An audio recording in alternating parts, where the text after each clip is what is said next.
Hello everyone, इस video में मैं बहुत ही ज़्यादा इंपॉर्टेंट डिस्कशन करने वाली हूँ in relating to CA final audit chapter which is sustainable development goals and environment social and governance ESG assurance. ठीक है, SDG एंड ESG एश्योरेंस वाला जो चैप्टर है, ठीक है, जो अपने आप में 3-6% वेटेज कवर करता है, जिससे क्वेश्चन जो है वो आना, एक क्वेश्चन तो आना वो मैंडेटरी है। ठीक है, तो इसके रेस्पेक्ट में मैं क्या डिस्कस करने वाली हूँ, इसमें जो है कौन कौन से टॉपिक्स जो है वो इंपॉर्टेंट है, ठीक है, जो कि लर्न करने हैं एग्जाम परस्पेक्टिव के लिए, जो पूरा लर्न करना है आपको, और कौन कौन से टॉपिक्स ऐसे हैं जो कि केवल क्या करना है, केवल रीड करना है। ठीक है, वो भी MCQ पर्पस के लिए, क्योंकि सिंस क्या ये चैप्टर थोड़ा सा बड़ा है, ठीक है, और ये थोड़ा लर्निंग पर्पस में आ जाता है, लाइक स्टैंडर्ड्स ऑफ ऑडिटिंग की तरह नहीं कि थोड़ा समझ के, ठीक है, तो इसको थोड़ा लर्न करना पड़ता है। तो मोस्टली क्या करते हैं स्टूडेंट्स, इसको स्किप करने का सोचते हैं, बट इंस्टेड अगर जिस चैप्टर से पता है कि शॉर्ट क्वेश्चन आने वाले हो तो उसको स्किप करना सही नहीं है। इंस्टेड अगर आपको एक अप्रोच पता हो कि कौन सी चीज़ केवल रीड करने की है, कौन सा चीज़ लर्न करना है, कैसे करना है, अगर आपको ये अप्रोच अगर पता हो तो आपको क्या होगा, वो ईजी लगता है वो चीज़, और फिर आप वो चीज़ को इनिशिएटिव लेते हो आप उस चैप्टर को कवर करने का। तो इसमें मैं वही करने वाली हूँ। ठीक है, मैं ऐसे स्टडी मैथ से जो है आपको पूरा हर एक स्टेप बाय स्टेप बताऊँगी कौन से टॉपिक को केवल रीड करना है, कौन से टॉपिक को आपको अच्छे से लर्न करना है। So let's get started. सबसे पहले तो ये इंट्रोडक्शन दिया हुआ है। ठीक है, इंट्रोडक्शन में नीचे दिखा हुआ है sustainable development which is a definition of sustainable development. Okay, यहाँ पे डेफिनेशन दिया हुआ है सस्टेनेबल डेवलपमेंट का। ठीक है, तो यहाँ पे जो है ये सस्टेनेबल डेवलपमेंट की डेफिनेशन, ठीक है, ये वाली जो डेफिनेशन आपको लर्न करनी पड़ेगी।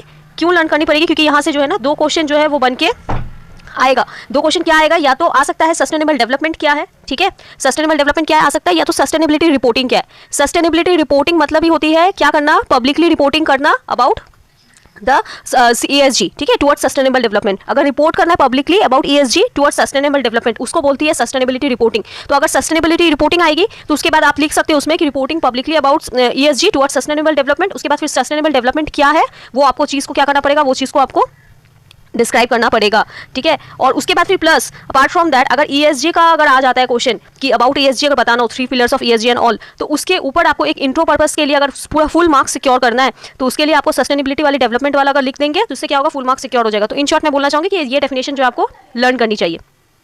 ठीक है, ये वाली सस्टेनेबिलिटी रिपोर्टिंग वाली या सस्टेनेबिलिटी डेवलपमेंट, ठीक है, ये किसी भी तरीके से आ सकता है। Now next topic is see sustainable development can be applied to corporate policy in the business world as it encompasses following 3 pillars of sustainability. See, यहाँ लिखा हुआ है ना topic 3 pillars of sustainability which is environment, social, governance, जिसको ESG बोलते हैं। अब इसको जो है जो मैं बोलते जा रही हूँ आप पेन से लेके बैठिए, लिखते जाइए। ठीक है, बगल में, ये आपको ऐसे एक बार में जो है सुनने से ध्यान में नहीं रहेगा, क्योंकि मैं ये भी बताऊँगी वो किस तरीके से क्वेश्चन पूछा जाएगा। ठीक है, जैसे 3 पिलर्स ऑफ सस्टेनेबिलिटी है, इसको ऐसे भी पूछा जा सकता है, what are the 3 pillars of ESG। ठीक है, ऐसे भी पूछा जा सकता है 3 पिलर्स ऑफ ESG, या ऐसे भी क्वेश्चन आ सकता है nature of ESG reporting. Nature of ESG reporting तीन तरीके से, 3 पिलर्स ऑफ सस्टेनेबिलिटी या तो 3 पिलर्स ऑफ ESG या नेचर ऑफ ESG रिपोर्टिंग, आपको तीनों में जो है वो ESG का ही लिखना है। ठीक है, अब तो देखिए यहाँ पे लिखा हुआ भी है, वो दिखा देती हूँ। 3 pillars constitute the term ESG which is environment, social, governance. अब इन्वायरमेंट में देखिए इतना सब कुछ लिखा हुआ है कि environment stands to corporate climate policy, energy, waste, pollution. अब ये सब में इसमें इतना कोई मतलब कि इतना डीपली लाइन टू लाइन आपको लर्न नहीं करना है, आपको बस इसमें से क्या करना है, की पॉइंट्स उठाने। की पॉइंट्स मींस इसमें क्या क्या जो है इन्वायरमेंट में क्या क्या पॉइंट्स कवर्ड है, क्या क्या एग्जांपल्स, क्लाइमेट पॉलिसी।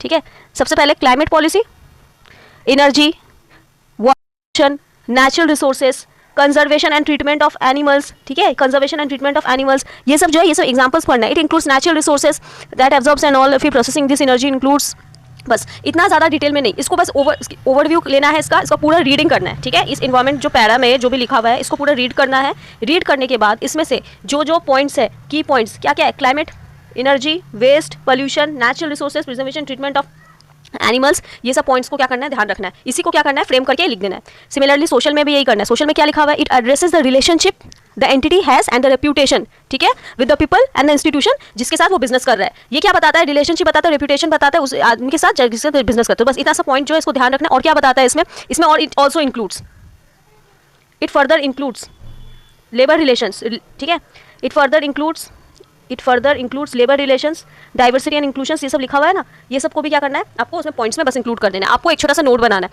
ठीक है, इसको ये इतना बड़ा पैरा जो है आपके पास टाइम नहीं रहेगा कि आप इतना बड़ा पैरा को आप देखो 1.5 डेज में, और फिर यही देख के आपको मन नहीं करेगा कि लगेगा कितना बड़ा कि नहीं पढ़ना। इसमें से पॉइंट्स उठाने, सारे रीड करने, पॉइंट्स बनाने, पॉइंट्स बुलेट में, कि जैसे लिखा है relation and reputation with the people and institution with whom we are doing business, point number 1। Point 2 में लेबर रिलेशन, पॉइंट 3 में CSR एक्टिविटी, ऐसे करके।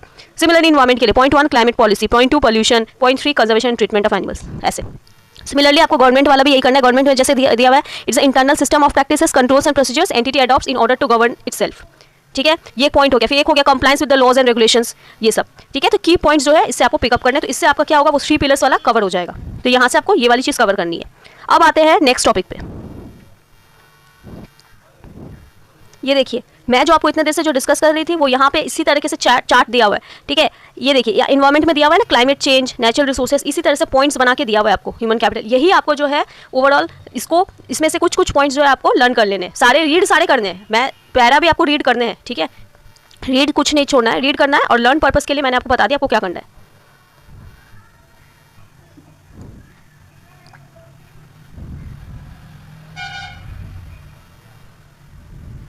नाउ नेक्स्ट टॉपिक इज कितने एसडीजी है। ठीक है, सस्टेनेबल डेवलपमेंट गोल्स के एग्जांपल्स। तो यहाँ पे कितने बताए गए हैं, there are total 17 SDG which are considered as urgent call and all. तो ये जो है 17 एसडीजी। अब ये रहा following 17 SDG.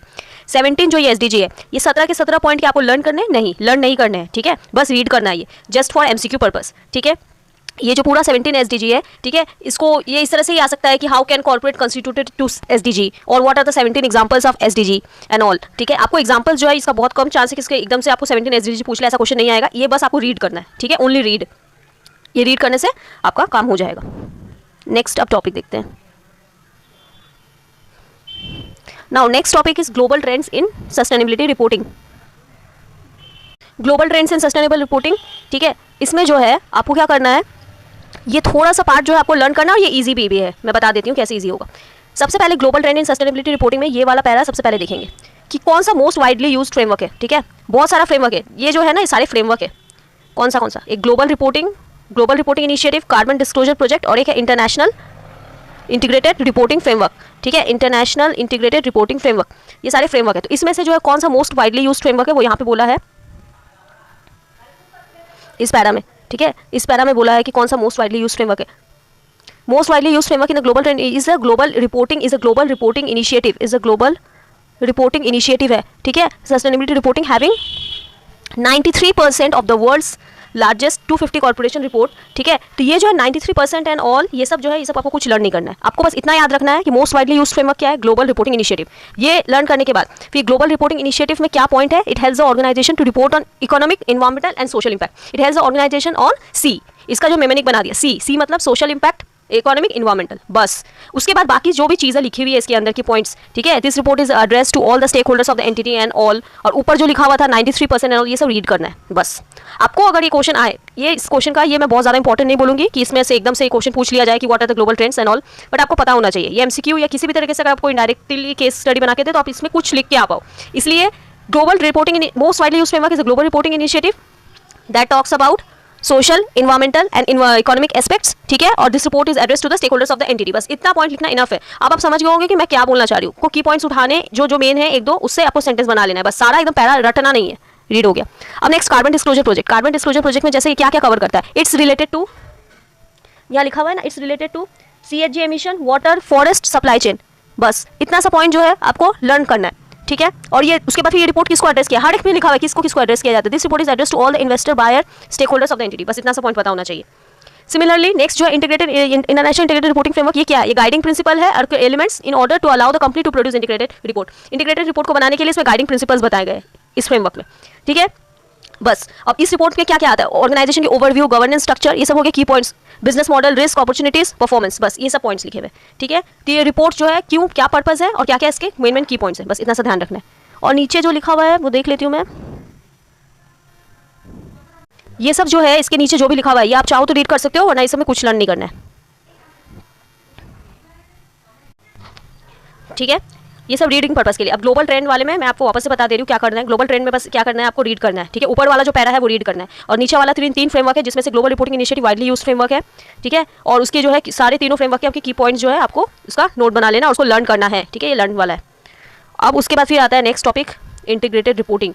Integrated reporting, listed companies को एनुअल रिपोर्ट में 2 रिपोर्ट होती है, फाइनेंशियल रिपोर्ट, ठीक है, जो फाइनेंशियल स्टेटमेंट वाला, एक हो गया नॉन फाइनेंशियल रिपोर्टिंग, जिसको इंटीग्रेटेड रिपोर्टिंग बोलते हैं। तो इंटीग्रेटेड रिपोर्टिंग जो है, इसका किस किस तरीके से क्वेश्चन आ सकता है।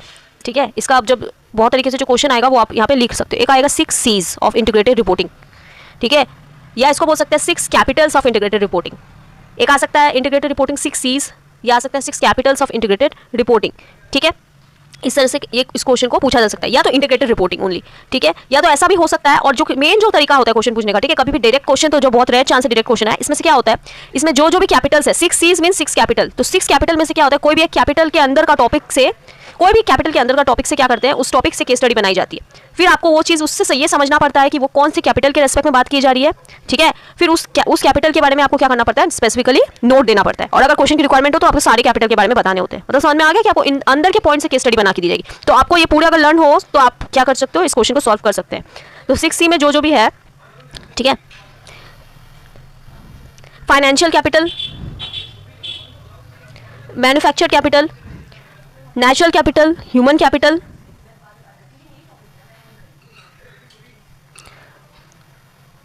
Social capital, intellectual capital, total 6 capital. अब ये 6 कैपिटल को इसको लर्न कैसे करना है, ठीक है। Now what we need to cover under this capitals and all.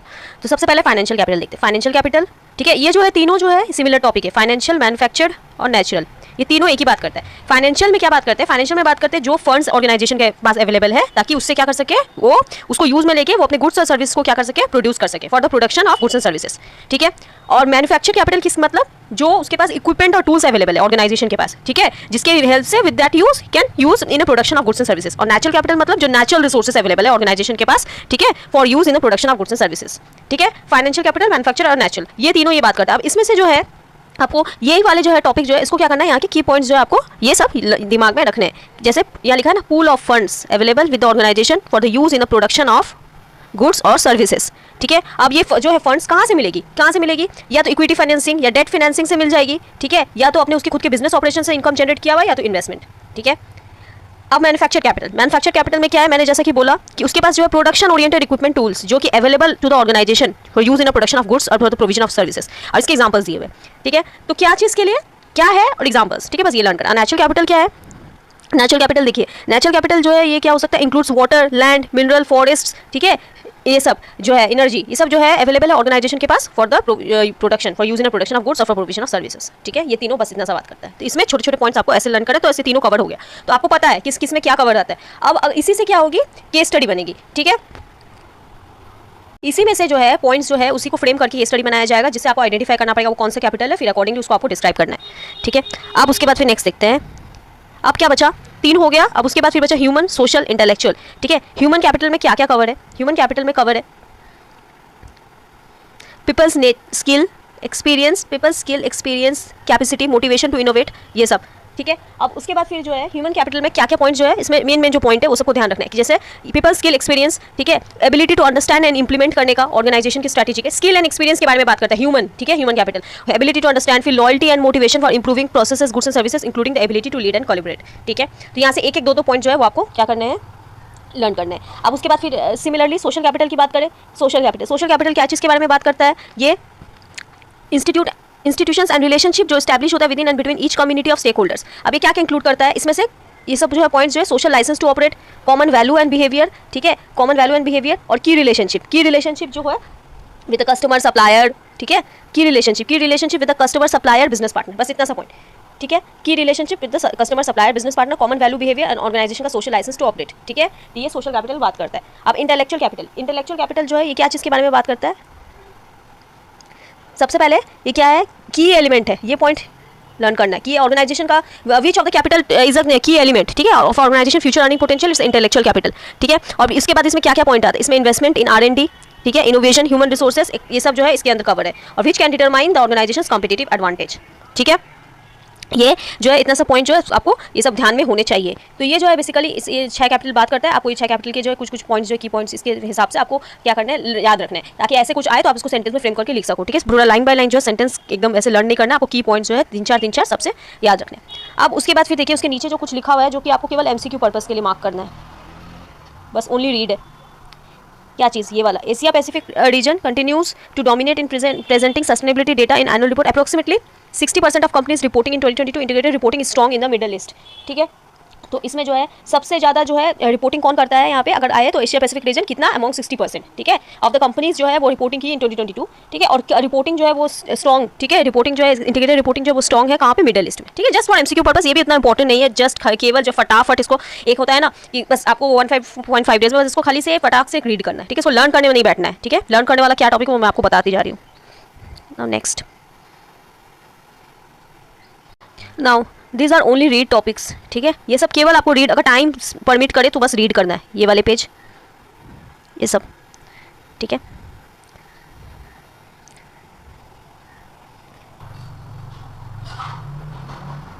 Become mandatory for top 1000 listed company, ठीक है, ये क्या बोलते हैं, business reporting and sustainability report वाला पॉइंट, ये वाला जो है ये वाला थोड़ा रीड करना है, बिजनेस रिस्पॉन्सिबिलिटी रिपोर्ट, ठीक है, for top 1000 listed companies currently, ठीक है, उन लोगों को क्या है, मैंडेटरी है टू फर्निश, ठीक है, business sustainability and reporting responsibility and sustainability report. बाकी सब जो ऊपर वाला वो मैंने बोला केवल रीड, ये वाला थोड़ा जो है अच्छे से रीड करना है।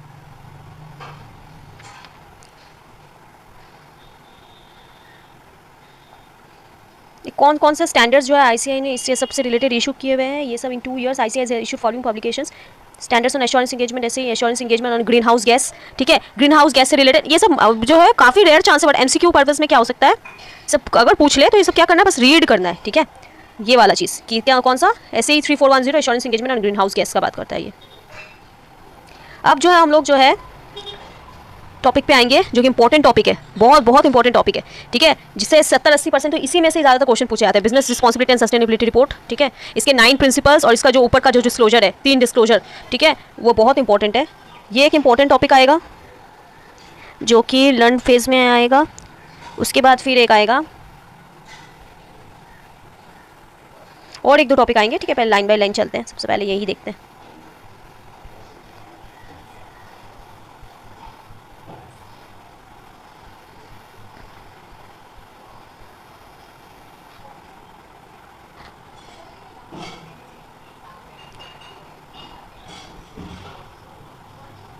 Reporting under BRSR is mandatory from financial year 22-23. However, disclosure was voluntary in financial year 2021-22. अब क्या है 22-23 से मैंडेटरी है, ठीक है, टॉप 1000 लिस्टेड एंटिटी वाला हम लोग देख लिए, ठीक है, ये वाला पॉइंट आपको पता होना चाहिए। 3 डिस्क्लोजर होता है, सेक्शन ए जनरल डिस्क्लोजर, ठीक है, सेक्शन ए में जो आती है क्या क्या डिटेल आती है, लिस्टेड कंपनी की आती है, उसके सबसे एसोसिएट और उसके प्रोडक्ट सर्विसेज के बारे में बताना पड़ता है, बस कुछ लर्न जैसा नहीं है कि एकदम बहुत हार्ड है, ऐसा कुछ नहीं है, बस आपको एक पढ़ते क्या हो जाएगा, दिमाग में आ जाएगा कि कौन सा क्या बात करता है। 3 डिस्क्लोजर है, पहला डिस्क्लोजर किसके बारे में बात करता है, मैंने बोला this section contains details of listed companies, its products, services, operations, employ related detail about its holding, सबसे एसोसिएट, बस, ठीक है, इसको पॉइंट पॉइंट में लिख लेंगे तो और इजी लगेगा। Management process and disclosure, next क्या है, नेक्स्ट है मैनेजमेंट प्रोसेस एंड डिस्क्लोजर, ये किसके बारे में बात करता है, अबाउट द पॉलिसी, ठीक है, और मैनेजमेंट प्रोसेस, गवर्नेंस, लीडरशिप, ठीक है, मैनेजमेंट पॉलिसी एंड प्रोसीजर के बारे में बात करता है। फिर नेक्स्ट आता है प्रिंसिपल वाइज परफॉर्मेंस डिस्क्लोजर, ठीक है, company are required to report upon key performance indicator in alignment with the 9 principle, ठीक है, और ये सेक्शन क्लासीफाई करता है की परफॉर्मेंस इंडिकेटर को, ठीक है, रिपोर्ट करना पड़ता है की परफॉर्मेंस इंडिकेटर, और 2 रिपोर्ट होता है, एक होता है की परफॉर्मेंस इंडिकेटर में एक एसेंशियल इंडिकेटर, एक लीडरशिप है इंडिकेटर। एसेंशियल इंडिकेटर मतलब जो मैंडेटरी है, ठीक है, मैंडेटरी डिस्क्लोजर, और लीडरशिप इंडिकेटर जो है वो ऑप्शनल डिस्क्लोजर। अब जो इससे जो है इससे भी केस स्टडी जो है आती है, अब इससे किस टाइप की केस स्टडी आती है वो मैं आपको आगे बताने वाली हूँ, ठीक है, कि कुछ ऐसा केस स्टडी फ्रेम करके दिया पड़ेगा जिससे आपको पहचाना कि आपको कौन से जो है पॉइंट्स जो एसेंशियल वाले पार्ट में डालने हैं, जो कि आपको वही है, आपको पता होना चाहिए कि एसेंशियल में क्या आते हैं, तभी तो आप बता पाओगे कि कौन सा एसेंशियल इंडिकेटर में जाएगा, कौन सा लीडरशिप इंडिकेटर में डालना है। तो essential indicator what it includes, it's written essential indicators are mandatory disclosure, this would include data on training programmes conducted, environmental data on energy emissions, waste water management, ठीक है। लीडरशिप इंडिकेटर ऑप्शनल है, it would include life cycle assessment, details of conflict management policy, additional data, ठीक है, basically energy consumption. इसमें जो है मैं in short बता देती हूँ, एसेंशियल इंडिकेटर में जो है आपको मेन जो डेटा है, ठीक है, in respect of energy emissions, waste water management, ठीक है, जो भी यूज़ कर रही है उसके बारे में जो मैंडेटरी जो डिस्क्लोजर है, जो कि आपको आपके टर्म्स में जो है जजमेंट के हिसाब से मैंडेटरी डिस्क्लोजर देना ही है तो वो देना है। उसके अलावा आपको लगता है नहीं इसके अलावा और भी कुछ एडिशनल डिस्क्लोजर जाना है, वो लीडरशिप इंडिकेटर में आने वाला है, ठीक है, वो केस स्टडी से हम लोग क्या करेंगे और इसको अच्छे से समझ लेंगे। जब मैं लास्ट में थ्योरेटिकल क्वेश्चंस डिस्कस करूंगी तो उसमें भी इससे रिलेटेड जो है वो केस स्टडी आने वाली वो मैं आपको डिस्कस करवा दूंगी। अभी जो मैंने section A B C discuss किया ये वही है, सेक्शन ए बी सी, ठीक है। सेक्शन ए था क्या, जनरल डिस्क्लोजर, सेक्शन बी था मैनेजमेंट प्रोसेस एंड डिस्क्लोजर, जिसमें मैनेजमेंट प्रोसेस, पॉलिसीज, प्रोसीजर्स के बारे में बताता। सेक्शन ए में बताता लिस्टेड कंपनी की डिटेल्स, उसके होल्डिंग, सबसे उसके प्रोडक्ट, सर्विसेज जो डिलीवर करने वाले उसके डिटेल प्रोडक्ट्स। सेक्शन सी में था प्रिंसिपल वाइज परफॉर्मेंस डिस्क्लोजर, जिसमें क्या करना पड़ता है की परफॉर्मेंस इंडिकेटर के हिसाब से रिपोर्टिंग करनी पड़ती है, जिसमें 2 टाइप की performance indicator which is essential indicator, leadership indicator. Essential indicator is an mandatory disclosure जाती है, लीडरशिप इंडिकेटर में ऑप्शनल डिस्क्लोजर जाती है। अब आता है principles of BRSR, 9 principle of BRSR, ठीक है। अब 9 प्रिंसिपल ऑफ BRSR में ये जो यहाँ पे जो है ये इंपॉर्टेंट है, ठीक है, इसको रीड करना है अच्छे से। इसमें क्या लिखा हुआ है, 9 प्रिंसिपल जो कैटेगराइज है वो इनटू ESG कंपोनेंट में कैसे कैसे कैटेगराइज्ड है। देखिए 2 of the 9 in environment, 3 of in social, तो कितना हो गया 5 और बचा 4 है गवर्नेंस में, 2 3 4, ठीक है, 2 3 4 इन्वायरमेंट सोशल गवर्नेंस, ठीक है। इस तरह से क्या करना है आपको लर्न करके रखना है। अब नेक्स्ट, अब इसमें जो है सारे प्रिंसिपल्स है। अब आपके क्वेश्चंस होंगे कि सारे प्रिंसिपल्स जो है वो लर्न करने हैं। प्रिंसिपल्स आपको सारे जो है वो नाम आपको अच्छे से लर्न होने चाहिए। अंदर के कंटेंट्स जो है वो आपको सारे कंटेंट्स आपको पता होने चाहिए कि किसमें क्या कंटेंट्स है। पता होने के लिए क्या करना पड़ेगा, आपको सारे कंटेंट्स जो है इसमें जितने भी पॉइंट्स है सबके प्रिंसिपल के आपको रीड करने पड़ेंगे। लर्न नहीं बोल रही हूँ मैं, लर्न आपको जो है उसमें से 3 से 4 मैक्सिमम 3 to 4 पॉइंट्स जो है, एटलीस्ट 3 to 2 पॉइंट्स बोल रही हूँ मैं, वो आपको लर्न करने ही है। 3 to 2 पॉइंट्स लर्न करने हैं, ठीक है। और आपको सारे पॉइंट्स इसलिए पता होने हैं क्योंकि मोस्टली स्ट्रेट अवे क्वेश्चन नहीं आने वाला है, ठीक है। मोस्टली क्वेश्चन आपको क्या आएंगे, इसमें से कोई भी एक रैंडम पॉइंट उठाया जाएगा जिससे आपको क्या करना होगा, आपको उससे आइडेंटिफाई करना है कि वो विच प्रिंसिपल है, कौन सा प्रिंसिपल इसके बारे में बात करता है। उसके बाद आपको उसकी क्या करनी है, उसके पॉइंट के जरिए आपको उसका डिस्क्रिप्शन देना है, ठीक है। इसीलिए आपको सारे पॉइंट जो मैं अभी स्पेसिफिकली जैसे एक प्रिंसिपल के रेस्पेक्ट में बात कर रही हूँ, ठीक है। अब इससे भी कैसे क्वेश्चन आते हैं वो भी मैं आपको बाद में दिखाऊंगी। जैसे कि पहला है principle 1 ethics, transparency and accountability. The first principle emphasizes that the business decision in an organization should be open and to disclosure and accessible to related interested parties, ठीक है। तो ये जो है इस तरह से which of the principle emphasizes that the business decision in an organization should be open to disclosure and all, ऐसे करके क्वेश्चन आएगा, ठीक है। जिससे आपको पहचानना है कि हाँ दिस प्रिंसिपल नंबर 1, केवल प्रिंसिपल नंबर 1 बोलने से नहीं होगा, हाफ मार्क्स कटेंगे। तो आपको प्रिंसिपल नंबर 1 कौन सा प्रिंसिपल है पूरा नाम लिखना है, एथिक्स, ट्रांसपेरेंसी, अकाउंटेबिलिटी। अब उसके बाद essence of the core element, अब इसमें क्या क्या एलिमेंट है, कोर एलिमेंट, ठीक है। इसमें जितने भी पॉइंट्स है, ठीक है, आपको सारे पॉइंट्स जो आपको रीड करना है, आपको पता होने चाहिए कि क्या पॉइंट्स जो है इसमें इस प्रिंसिपल में स्पेसिफिक कवर है, ठीक है। आप 2-3 बार इस चीज़ को रीड करोगे आपको पता चल जाएगा कि ये प्रिंसिपल किसके बारे में बात करता है, ठीक है। अब इसी में से क्या होगा, इसी में से रैंडमली आपको, अगर मान लीजिए आपको स्ट्रेट अवे क्वेश्चन आता है तो बहुत अच्छी बात है, आप क्या करोगे, आपको 3-4 पॉइंट्स मैंने आपको बोला लर्न करना, तो आप लिख दोगे। लेकिन अगर आपको सारे पॉइंट्स आप रीड कर रहोगे, उसमें से कोई भी रैंडम कोई भी पॉइंट उठा के केस स्टडी बनाएगा, आपको बस आइडेंटिफाई कर पाओ, एटलीस्ट उस लेवल का रीड होना चाहिए, आप आइडेंटिफाई कर पाओ, फिर तो आप कुछ भी लिख सकते हो उसके अंदर का, ठीक है। क्योंकि अगर एक बार आप प्रिंसिपल अगर गलत आइडेंटिफाई करोगे तो 0, कुछ मार्क्स नहीं मिलने वाला। सेम प्रिंसिपल 2, 3, 4 सबका ये करना। अब जैसे कि प्रिंसिपल 3 इसमें इतने सारे पॉइंट्स है, ठीक है, तो ये कोई पॉसिबल नहीं कि आप सारे याद करना है, कुछ नहीं याद करना, आपको बस 3 से 4 पॉइंट मैंने बोला, बाकी सारे आपको रीड करने। आप रीड करोगे आपको समझ में आ जाएगा कि कौन सा क्या किसके रिस्पेक्ट में बात करता है। जो केवल होगा कुछ प्रिंसिपल स्पेसिफिकली केवल आपका बात करेंगे केवल ह्यूमन राइट्स के बारे में, कोई बात करेंगे आपके केवल रिसोर्सेज के बारे में, कोई बात करेंगे कस्टमर के बारे में। जैसे कि प्रिंसिपल नंबर 9 बात करता है कि कस्टमर को कैसे वैल्यू प्रोवाइड किया जाए, कस्टमर के ग्रीवेंस सिस्टम एंड ऑल, ठीक है, एडवर्टाइजिंग, ये सब बात करते हैं। तो स्पेसिफिक प्रिंसिपल होते हैं, तो आपको पता होना चाहिए कि इसमें क्या कवर है। आपको सारे पॉइंट्स जो है रीड तो करना ही है, आप पॉइंट्स स्किप मत कीजिएगा, सारे रीड कीजिएगा, क्योंकि ठीक है इसमें से केस स्टडी बनेंगे। अब कैसे क्वेश्चंस आएंगे वो मैं आपको बाद में भी बताऊंगी। नाउ अगेन यहाँ पे लिखा हुआ है, ये देखिए, SEBI has currently started with the top 1000 listed companies, but very soon remaining listed companies would also need to comply with the provision of the BRSR, okay.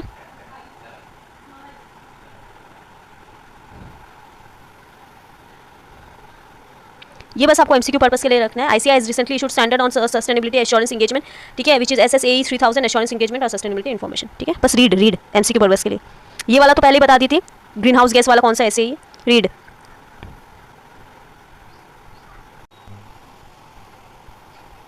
Methodology जो है ये आपको क्या करनी है, आपको लर्न करना है, ये वाला मेथडोलॉजी, ठीक है। इसमें जो है मेथड बताया गया है कि कैसे जो है एश्योरेंस प्रोवाइड करना है BRSR में, ठीक है। सबसे पहले प्रीलिमिनरी रिव्यू करना है ESG रिपोर्टिंग एंड पैरामीटर्स, फिर on site assessment and verification करना है ESG रिपोर्टिंग का, फिर जो भी वेरिफिकेशन किया उसके बेसिस पे एक ड्राफ्ट रिपोर्ट इशू की है, इशू ऑफ असेसमेंट रिपोर्ट, ठीक है। फिर रिव्यू करे रिस्पॉन्स, ड्राफ्ट रिपोर्ट इशू करने के बाद जो उसके ऊपर रिस्पॉन्स आया उसको रिव्यू किए, फिर क्लैरिफिकेशन ऑन फाइंडिंग, फिर submission of findings on site assessment, उसके बाद फिर फाइनली क्या किए, फाइनल रिपोर्ट बनाए, ठीक है। तो इसको क्या करना है, लर्न करना है। नाउ लास्ट टॉपिक जो कि लर्न वाला बचा है, ये role of auditor, consideration of climate related risk in audit of financial statement. Now how to learn this topic, ठीक है। इस टॉपिक को क्या करेंगे, स्पेसिफिक ऐसे से रिलेट करके जब अगर लर्न करेंगे तो क्या होगा, ईजी लगेगा। सबसे पहले जो है इसको रिलेट करेंगे ऐसे 200 से, जो ओवरऑल ऑब्जेक्टिव बताता था, ठीक है, ऑडिटर का। तो पहले ऐसे में यही लिखा हुआ है, role of the auditor is to, पहले पॉइंट में, the role of the auditor is to obtain reasonable assurance about whether the financial statement as a whole are free from material misstatement, whether due to fraud और error, to enable the auditor to report whether the financial statements are prepared and presented fairly in all material aspects in accordance with the applicable financial reporting framework, ठीक है। ये बात हो गया। अब उसके बाद फिर क्या करना है, अंडरस्टैंडिंग लेनी है एंटिटी की। तो इसमें अंडरस्टैंडिंग की बात कौन सा करता था, 315, तो इसको 315 से रिलेट करके पढ़ेंगे कि in developing the understanding of an entity the auditor should include the consideration of climate related risk and how this risk are audit के लिए कितना रिलेवेंट है। Climate related risk could be more relevant in certain sectors, किस किस sectors में relevant हो सकता है, banking, insurance, energy, transportation, building, ये सब। तो पहला 200, 315। अब उसके बाद फिर देखिए, उसके बाद फिर क्या बात कर रहे हैं, ये हो गया। अब उसके बाद फिर many investors and stakeholders are seeking information from the audit report about how the climate related risk are addressed. ठीक है, ये जो है ये एक इंट्रो टाइप का, ठीक है, इसको कोई स्पेसिफिक ऐसे से नहीं, इसको बस ऐसे ही क्या करना है, रीड करना है, ये भी ईजी है। ठीक है, रीड करने से अपने आप लर्न हो जाएगा। ठीक है, अब उसके बाद फिर क्या, ये ऑडिट रिपोर्ट से रिलेटेड बात करते हैं, तो आप इसको क्या करेंगे, ऑडिट रिपोर्ट बोल के जो है उसमें कवर कर लेंगे ऑडिट रिपोर्ट। ठीक है, ये रहा उसके नीचे वाला ऑडिट रिपोर्ट। ऑडिट रिपोर्ट जो की मैकेनिज्म होता है कम्युनिकेशन का, ठीक है, यूजर्स को कम्युनिकेट करने का, and all in addition to the audit opinion it provides information. बस ये ऑडिट रिपोर्ट क्या है, क्या उसका इंपॉर्टेंस होता है, ये बताया जा रहा है। ठीक है, ये सब बेसिक जो है नॉर्मल ईजी टॉपिक है। ठीक है, बस इसको क्या करना है, एक दो बार रीड करने से लर्न हो जाएगा। तो ये हो गया ऑडिट रिपोर्ट वाला बात। अब उसी के नीचे जो है वो एम्फेसिस ऑफ मैटर वाला पैराग्राफ का बात किया जाएगा। उसी के नीचे बात किया जाएगा एसएस जो है 720 अदर इन्फॉर्मेशन। ठीक है, तो इस तरह के इस चीज़ को क्या करना है, कवर करना है। पहला ऐसे था ऐसे 200, ठीक है, ऐसे 200, उसके बाद फिर ऐसे 315 को लेके कवर करेंगे। उसके बाद फिर क्या करेंगे, ऑडिट रिपोर्ट। ऑडिट रिपोर्ट वाले जो भी ऐसे, ठीक है, उसमें जो है एम्फेसिस वाला एक आ गया, एम्फेसिस वाली चीज़ कवर हो गई, और एक आ गया तुम्हारा और इंक्लूडिंग एम्फेसिस ईओएम, और एक अदर मैटर, ठीक है, अदर इन्फॉर्मेशन वाले, यानी कि ऐसे 720 ऐसे करके। ठीक है, तो ये जो है ऐसे करके आपको क्या करना है, इसको चीज़ को कवर कर लेना है, ये पैरा को। इसमें से जो है सारा पॉइंट जो है जितना लिखा हुआ है एकदम ऑल इन ऑल पूरा पॉइंट टू पॉइंट लर्न नहीं करना है आपको, बस इसको रीड करना है और अपने हिसाब से जो है इसमें से पॉइंट जो है फ्रेम कर लेना है, आपको नोट बना लेना है। ये मैंने आपको ऐसे वाइज बता दिया जिससे आपको क्या करो, आप उससे रिलेट कर सको, आपको ईजी लगे। ठीक है, तो ये जो था सारे डिस्कशन, ठीक है, कि किस किस टॉपिक को आपको रीड करते चलना है, किस किस टॉपिक को आपको लर्न करना है स्पेसिफिकली। मैंने अपने तरफ से पूरा ट्राई किया कि ये मैं आपको चीज़ को क्या करूँ, अच्छे से समझा पाऊँ। अब मैं जो है क्या करती हूँ, कुछ जो है थ्योरेटिकल क्वेश्चंस है और ये केस स्टडी है, ये फटाफट जो हम लोग देख लेते हैं। ठीक है, अभी तक मैं जो भी डिस्कस किया उस हिसाब से। जैसे कि सबसे पहले क्या क्वेश्चन है, what type of companies are required to mandatorily furnish the, तो फर्स्ट क्वेश्चन जो है, what type of companies are required to mandatorily furnish the BRSR as per the SEBI circular with effect from financial year 22-23। ठीक है, तो ये वाला जो है मैंने क्या किया था, आपको डिस्कस किया था कि टॉप 1000 लिस्टेड एंटिटीज कि मैं दिखा दे रही हूँ वापस से।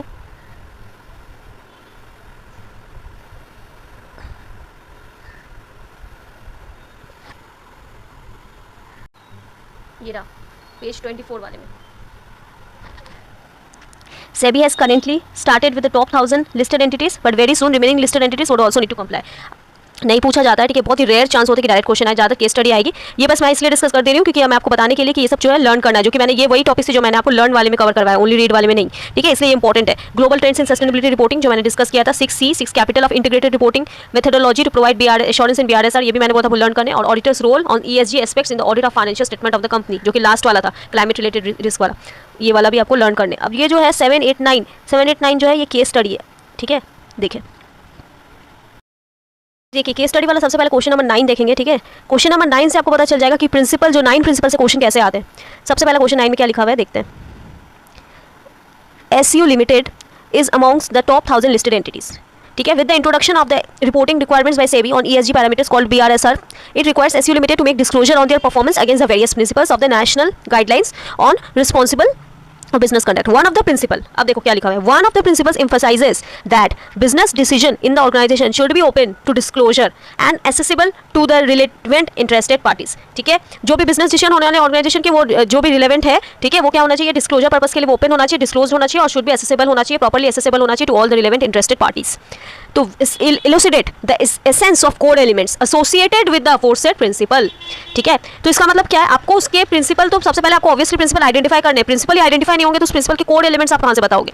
तो ये जो पॉइंट है ये मैंने आपको सबसे पहले ही जब प्रिंसिपल 1 डिस्कस किया था तो उसका पहला ही पॉइंट था। देखिए अब हम लोग, मैं आपको प्रिंसिपल 1 में लेके जाती फटाक से।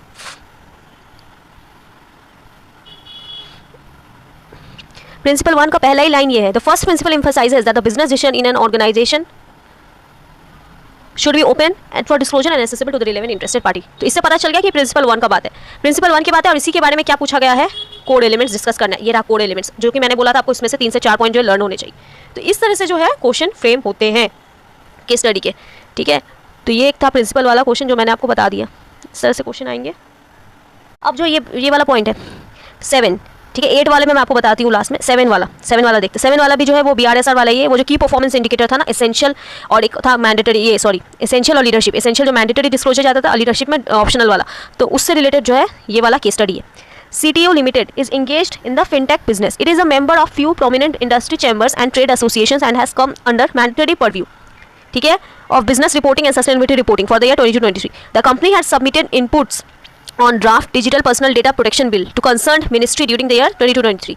It had also submitted to one of the industry chambers during the same year certain key inputs on leveraging India's digital public infrastructure for creating solutions by banks and fintechs together as its task force members on the subject. Considering the above, discuss how above information would be likely to be disclosed. यानी disclosure का बात किया है in principal wise performance disclosure. It's mentioned कि principal wise performance disclosure में कैसे disclose होगा. तो यहाँ पे disclose करने का दो था, as a part of, अब लिखा हुआ as a part of BRSR. Whether information discussed above would require to be disclosed mandatorily.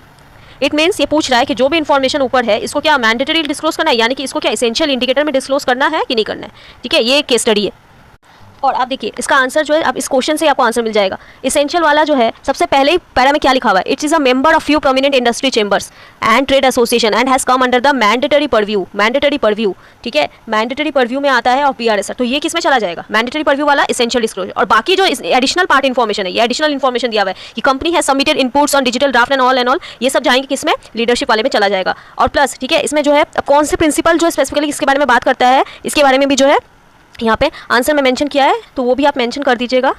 ठीक है, ये देखिए principle 7 recognises that business when engaging in influencing public and regulatory policy operate within the framework of statutory and legislative policies of the governing authority. ये principle 7 बात करता है. Principal 7 जब आप रीड करेंगे तो उससे पता चल जाएगा. अब उसके बाद फिर अगर मैं आपको उसी के बारे में आपको प्रिंसिपल 7 का थोड़ा लिखना है इसमें. ठीक है, इसमें कोड एलिमेंट पूरा नहीं पूछा है, तो कोड एलिमेंट पूरा नहीं लिखना है, उसके बारे में बस आपको बताना है कि प्रिंसिपल 7 है और इस पॉइंट के बारे में स्पेसिफिक बताना है.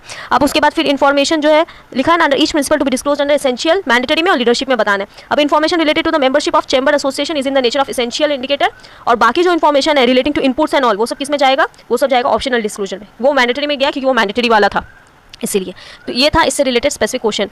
अब जो ये केस स्टडी जो है 8 वाले में जो है ना, इसमें पूछ रहा है कि SEBI has made BRSR mandatory for certain listed company. It is an evolutionary step in ESG reporting. Discuss the nature of ESG reporting and how corporate contribute to sustainable development goals. ठीक है, इसमें आपको क्या करना है, ESG रिपोर्टिंग के बारे में बेसिकली लिखना है. ये आप ना जो है यहीं से कवर कर लीजिएगा थोड़ा सा, क्योंकि यहाँ पे अच्छे से थोड़ा लिखा हुआ है. वहाँ में मेन जो है, मेन नोट में वहाँ पे जो बहुत ज़्यादा जो है कंटेंट है, जो कि कंटेंट जो है एकदम डायरेक्टली क्या लर्न करना है वहाँ से आपको नहीं क्लियर होगा, क्योंकि वहाँ पे बहुत ज़्यादा कंटेंट है. यहाँ पे एकदम पॉइंट टू पॉइंट लिखा हुआ है, तो यहाँ पे बस ESG रिपोर्टिंग के बारे में बताना है. ठीक है, और ये वाला पॉइंट जो है ESG reporting can be both quantitative and qualitative in nature. Qualitative report can describe and all, ये वाला पॉइंट देख लीजिएगा. और उसके बाद corporate can contribute to SDG, ये वाला पॉइंट. ये पैरा और ये पैरा को लर्न कर लीजिएगा. और ESG रिपोर्टिंग क्या है ये तो पहले ही मैंने ऊपर बता दिया था, बस उस तीनों को मिक्स करके बस यहाँ पे लिख दीजिएगा. तो इससे क्या होगा, ये वाला चीज़ कवर हो जाएगा. So that's all in this video. I tried कि मैं समराइज मैनर में जो है सब डिस्कस कर दूँ कि कौन कौन से पॉइंट जो है केवल रीड करने से हो जाएगा, कौन कौन से पॉइंट में जो ध्यान देने की जरूरत है और किस किस टाइप से क्वेश्चन आते हैं, वो भी मैंने आपको क्या किया फटाफट से जो है ओवरव्यू दिया है. ठीक है, तो if you like my discussion then please subscribe. Thank you.